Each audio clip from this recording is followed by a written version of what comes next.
Hey, Jonathan. Hello. Hello. Hi, can you hear me?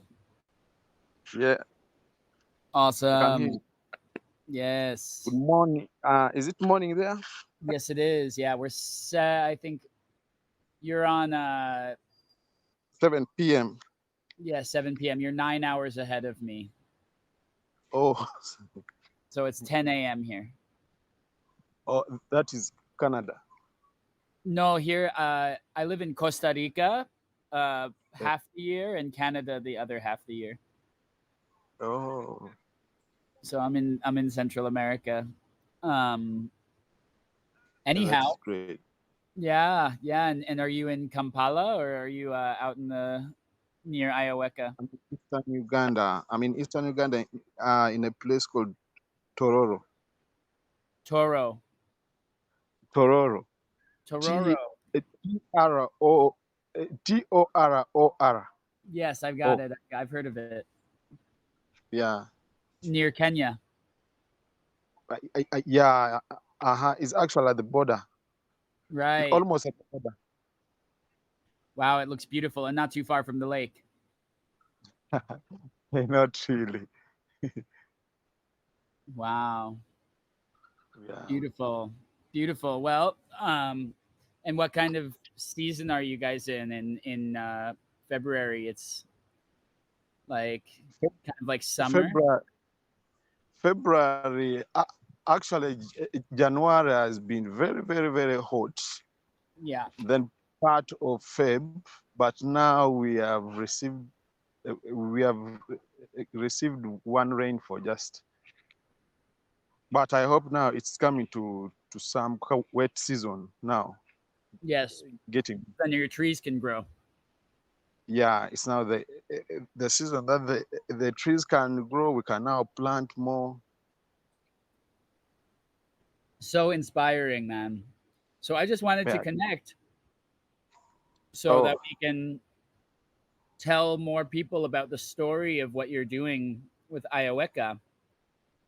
I'm oh, sure. recording this interview Okay. and um and then we'll figure out a good way to publish it to the GAIA followers and um yeah, share your amazing work with the world. So as long as that sounds good to you, we can get started.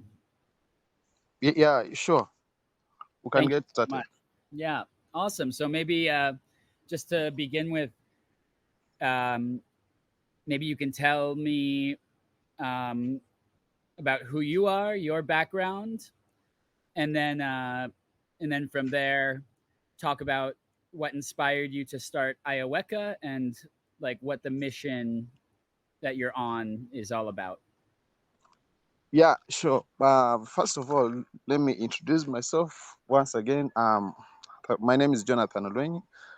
I am the founder of AYOWECCA Uganda, a community-founded non-government organization working on the environment and social development. And I have bachelor degrees in software engineering and uh, and at a master's in geographic information systems. So I got inspired to start a charity organization the times I was a very, very little boy, uh, growing up in church. In fact, my whole entire life I was brought up by the Catholic Church. So we used to have Sunday cleanups for the elderlies. And since then, we carried on the same spirit now to start a charity organization. But it was a big challenge because it took us a lot of time to start up.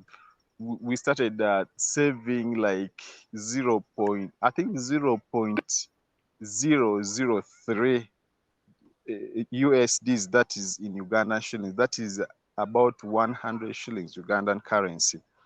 And it took us time to get enough money such that we would register it as a community-based organization. So what we did was to to to the main activities that we did to gather funds. It was car wash activities, and then to print out stickers to to give out to people. So if we come to your office and we put environmental sticker and we tell you, please, can you support us? If you give us something, yeah, it goes direct to the treasury. So from there, it is when we're able to print out our documents for registration. So after the registration as a community-based organization, it again took us time to now register it as a non-government organization because it was a little costly. The movement from here up to there, yeah. Then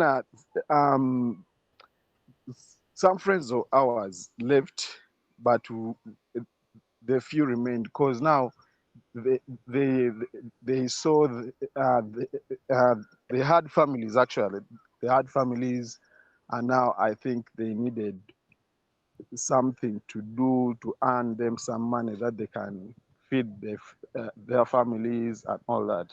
So I think it became tricky for them to hold on.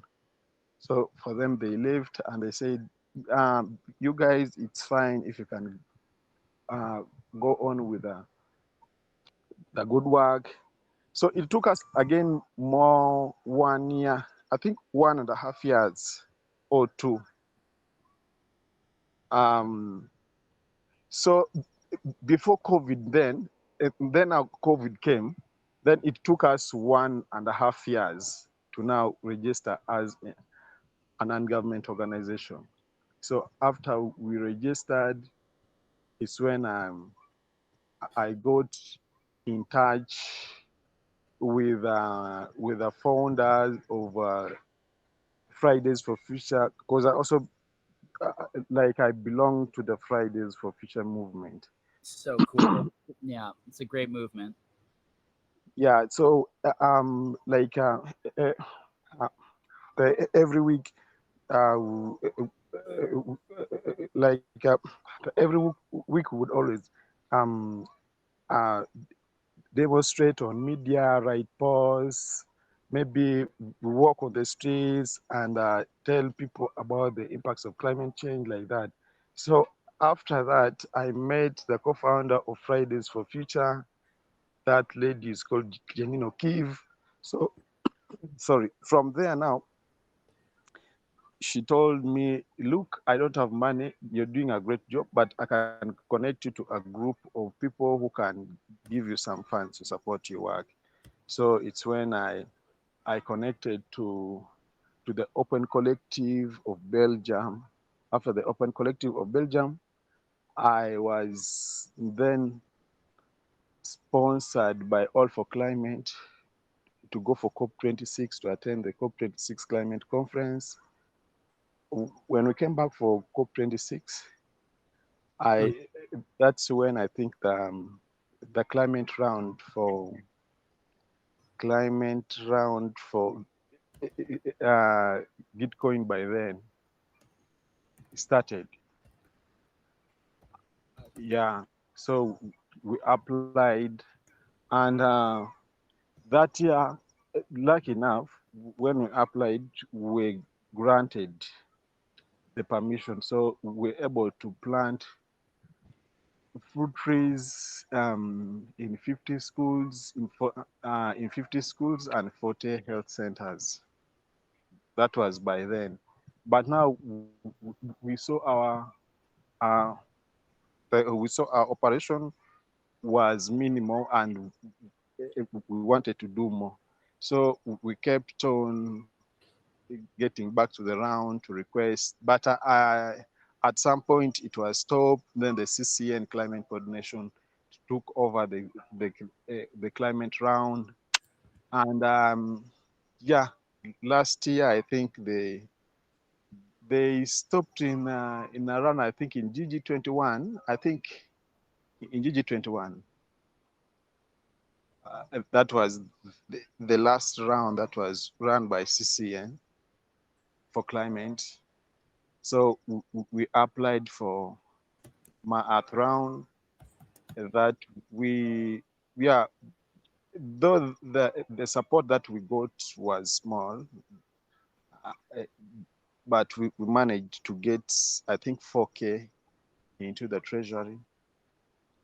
And now we are in a mission to plant 50,000 fruit trees in schools, health centers, and churches in 2025, and also to train 5,000 rural farmers on regenerative agricultural methods. That is in 2025. So our focus, our main focus is to protect natural resources, adaptation to climate change, skills development, and empowering women and children. We also and our main we are on a way to see that the natural environment is wisely used and continues to be available for future generation. In fact, for us is to the aim is to see that the natural environment is wisely used and it continues to be available and enjoyed by the future generation. So uh, everything we do, it is not to benefit us. In fact, we can only, the funds that we normally get, we can take maybe 10%. That is for maybe data, for maybe collection, coordination of airtime, or maybe meals and all that. But it gives us, it really gives us a big gap in that uh, me and my team, we are actually not paid. We are actually we are um, we are volunteering. We thought maybe one day, in fact, we still have hope that maybe one day we can be able to get grants, more grants, funds coming in, so that we can start paying our friends. I and my friends can maybe get salary. But as per now, that is what we are. Thank you so much. If maybe there is a question, then I can be able to return. And Such an inspiring story, Jonathan. Thank you so much, man. It's awesome. Yeah,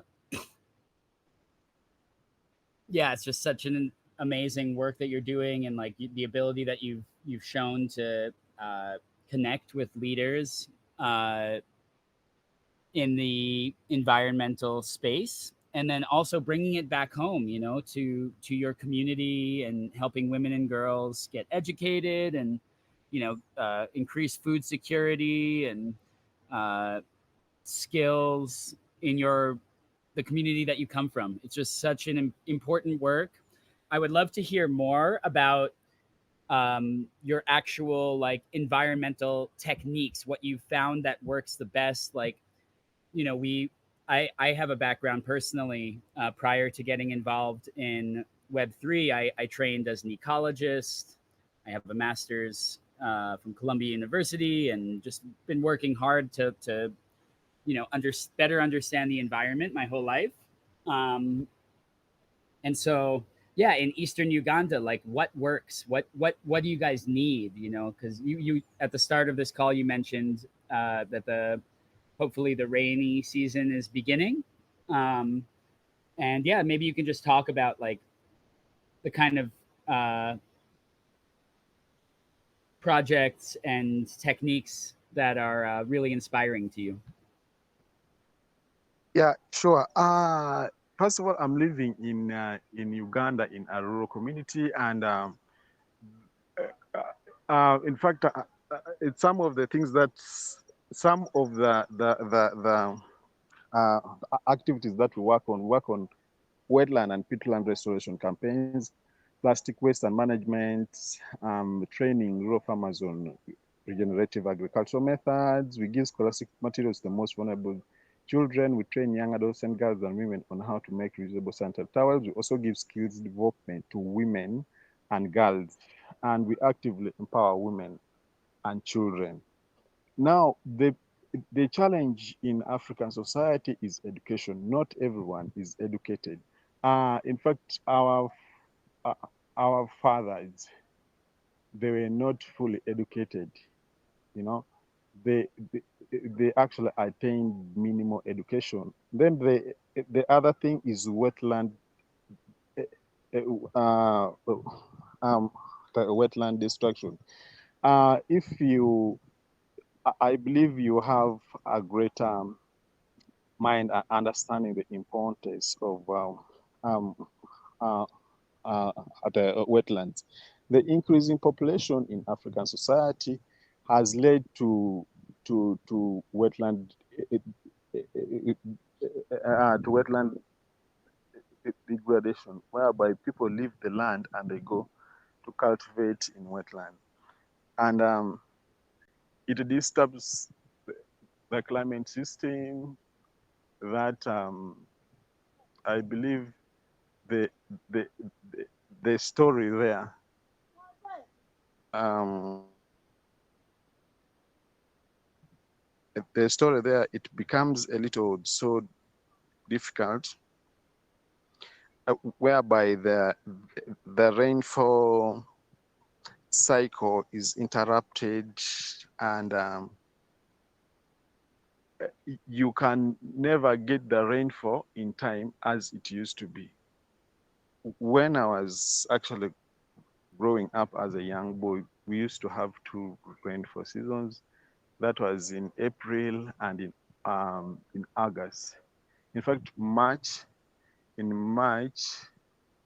to May, March, then April, too much rain, then in May, then it disappears again. Then again we receive in August. In fact, in late July, then August and September. But all those things have now changed. You can uh, you can receive flash floods. You can receive longer rains. You can receive no rains. You can receive maybe rains in January, or you can receive rains in May, or you can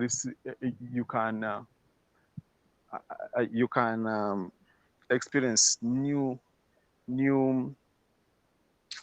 new forms of pests and diseases, like in the locust that was in eastern Uganda. It destroys crops and all that. So I think it is we need to increase the the the forest cover first of all, and we need to tell people about the importance of um, of wetlands, and also to let the biodiversity recover. Because what I used to see in the old days, um, in the old days, actually when I was still a young boy, is no longer now there.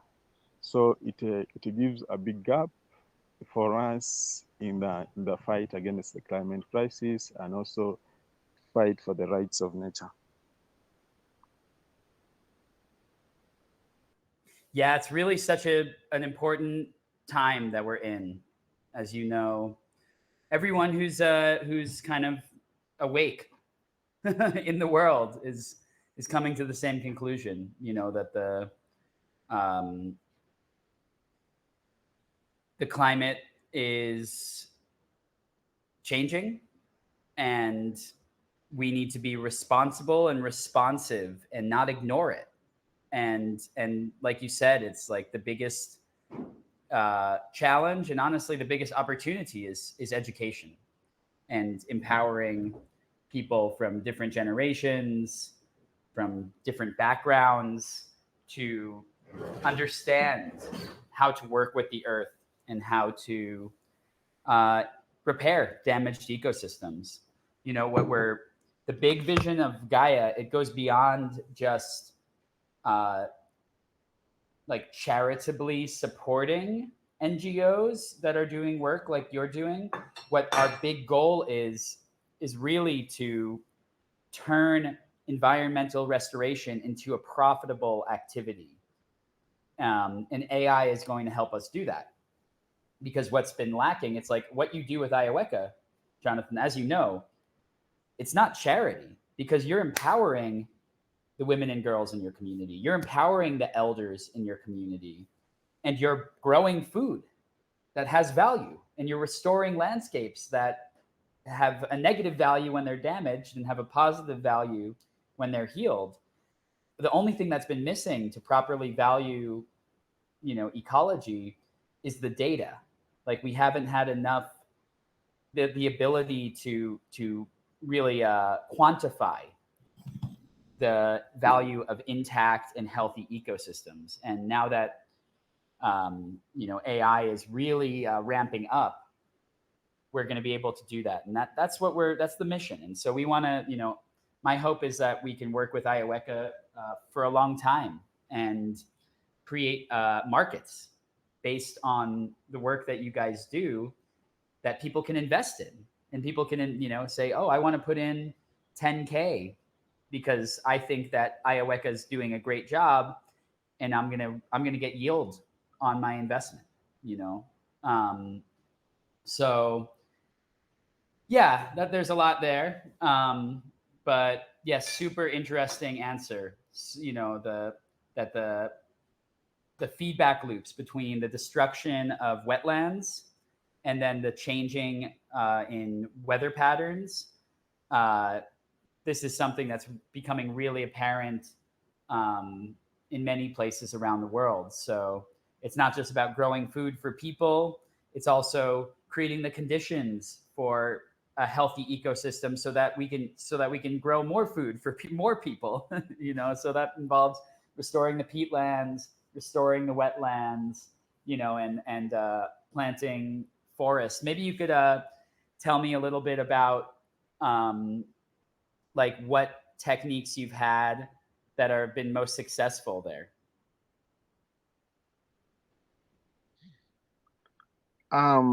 Sure. Can you hear me? I can hear you. Yeah. Yeah. Um, the techniques that we've been using. Um, First of all, as far as restoration is concerned, we do climate education and uh, um, uh, climate education and awareness in schools and communities. We do not only go and plant fruit trees, but we first go and we educate them and we tell them, look, these are the importance of nature. You must love nature. If you can plant 6 to 10 trees in a year and you water them, it is good. Because now, not every tree that is planted is nurtured until maturity. But we tell our people that we go to their communities that if we come back in 4 years' time and we find the tree, you're gonna have a reward. Or if we get back after a year and we get our tree has grown at your home, you're going to get a reward. Now in schools, we go and we educate children to raise to have a small tree nursery bed in their backyard, and the trees that they raise they can plant around the school compound. We also assign every child to a tree. We tell them you can one day you leave school and go you can go to the university and start working. But if you come back and you find that the tree has grown here, you'll be proud. You'll be proud and show people that it was me who planted this tree, and the trees is helping people shade, maybe the fruits, the other pupils also, um, they get to enjoy maybe at break time if they're hungry or something. Um, we also um, run uh, workshops, and we put the community members in groups actually. So the groups that we put in them, like 15 women or 15 farmers per 15 per 15 zone, like each zone, such that it is more easier for us to manage when we come. As far as regenerative agriculture is concerned, we come and train them in their farms, and we tell them, look, if you do like this, you get more crop yields. If you do like this, if you plant trees in your garden at the same time crops, you'll have a double yield, um, whereby you get the crops, and also you get the cash crops and get the fruits that you can sell others in the market. You can also be able to use some home. And also, the techniques that we use to monitor this is to have a weekly report, weekly and monthly reports, filling of surveys, such that we best understand if there is an impact that we're creating, than just like um, th- than just talking. You talk and go away, and you leave no impact behind. I think maybe if I've answered your question. Yeah, that's so amazing, Jonathan. Everything you've shared is, yeah, just making me feel even better about Gaia's decision to fund you. Because obviously, when you applied for the Gaia IRL grant, we didn't pick the winner. There were 14 applications, and then we gave it to Gaia. We gave it to our AI, and she assessed your qualifications based on all these impact criteria that she created. And AYOWECCA was determined to be the most impactful. So yeah, everything you've shared just backs that up, and it's so inspiring. And I really just want to thank you. Thank you for the work you're doing with your life and the work you do for the people in your community, and the vulnerable people who really need it, and for the land itself. For the landscape that is so beautiful. I'm looking at the photos of Tororo that I see. Such a beautiful place, and really want to work with you to help it to thrive, and help people there be healthy and well fed and well educated, and to have a great life for many decades and many centuries to come. So yeah, thank you so much for everything, Jonathan. I think we can wrap it up here. We've already been talking for half an hour. It went by quickly. Oh, thank you so much. Like I and my team, we shall be so happy to work with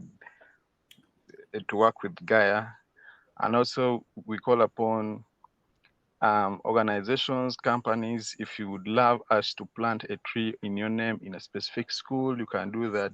If you would love to support a child, you can also support a child. If you would love to buy books for children, you can also have it. You can also sponsor children, buy them more books, funds, uh, regeneration, and all that. Yeah, thank you so much for the call, and I look forward to receiving you and seeing you also in Uganda one day. Yes, I would love to visit. I have many friends there from my work in crypto over the years, both in Kampala and now in Tororo. So yeah, we'll make sure to include all the links to donate and support, and get a tree planted in your name. And yeah, I know that you guys can receive donations on the blockchain. So, via Bitcoin or Ethereum or Solana. Um, and yeah, we'll pass along your addresses for those 3 tokens, and we'll make sure that people can send them to you when they hear this. Okay. Thanks a Awesome. lot. Thank you so much. Have a great night, and yeah, stay in touch, and I'll make sure to follow up when we post this interview. All right. Thank you. Thank you, Jonathan. Thank you so much. Ciao. Thank you too, and God bless you. God bless.